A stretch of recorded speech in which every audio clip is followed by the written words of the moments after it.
చక్కగా విషయాన్ని అర్థం చేసుకున్నారంటే, ఎంత చక్కగా వాళ్ళలో ఉన్న భావాలను వ్యక్తీకరణ చేస్తున్నారు అంటే దాని వెనకాల ఉన్న కృషి ఎంత ఉందో నేను తెలుసుకోగలిగాను.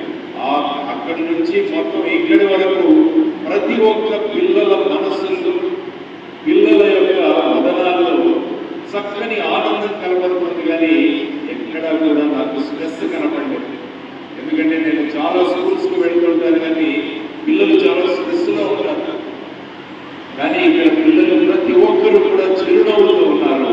అది ఆ స్కూల్ యొక్క గొప్పతనాన్ని తెలియజేస్తుంది. పిల్లలందరికీ కూడా బ్రహ్మాండమైన అభినందనలు తెలియజేస్తుంది.